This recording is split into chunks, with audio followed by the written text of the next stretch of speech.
Всем привет! Автозаводы в России будут простаивать до сентября. Всех работников нужно трудоустроить на другую работу. Но перед тем, как рассказать все подробности, прошу вас подписаться на канал и поставить лайк прямо сейчас. За это в конце с меня не смешной анекдот. В частности, уже сейчас власти говорят, что режим простоя на заводе Лада Ижевск в Удмуртии все-таки будет введен. И более того, он может продлиться не до июня, а до сентября. Такую вероятность допустил глава Удмуртии Александр Бричалов.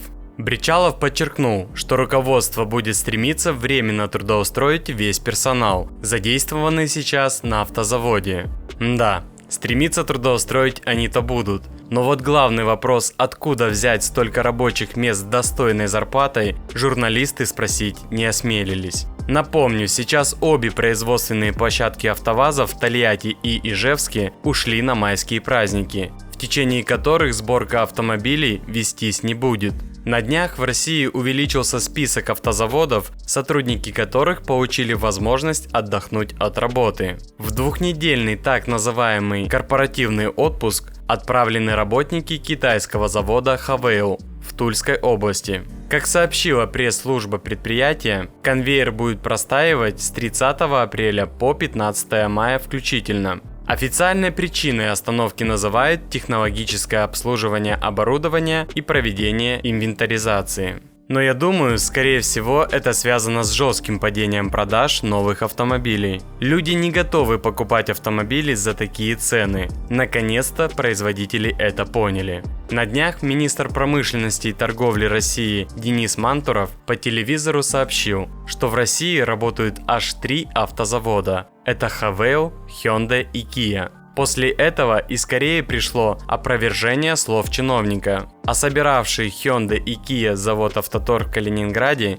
объявил о корпоративном отпуске с 1 по 22 мая. В общем, сегодня в России уже простаивают все автозаводы, а нам стараются говорить по телевизору, что все хорошо и все по плану. Еще одним фактором того, что автозаводы будут простаивать еще чаще и дольше, является дефицит полупроводников, который продлится до 2024 года. Об этом заявил генеральный директор Intel. Давайте также обсудим, во сколько теперь обходится обслуживание автомобиля.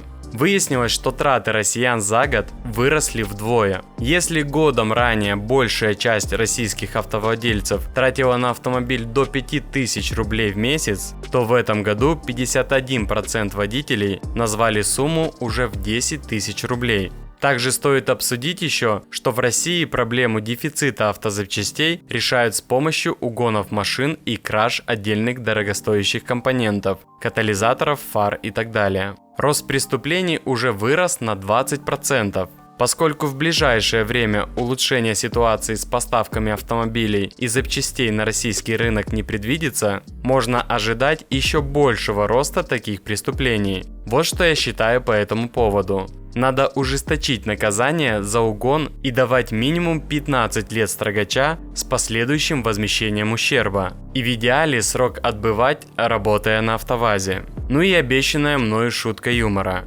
Инфляция в Америке достигла невиданных 8%. И у нас в телевизоре уже говорят, что крах экономики США неизбежен. То ли дело у нас. Цены выросли всего лишь в 2 раза. А на этом все. Буду держать вас в курсе всех событий. Очень интересно узнать ваше мнение по этому поводу. Когда оживет наша автопромышленность и что для этого нужно сделать? Давайте пообщаемся и подискутируем. И не забудьте за мою работу поставить свой царский лайк, подписаться на канал и нажать на колокольчик. И самое главное, никогда не сдавайтесь.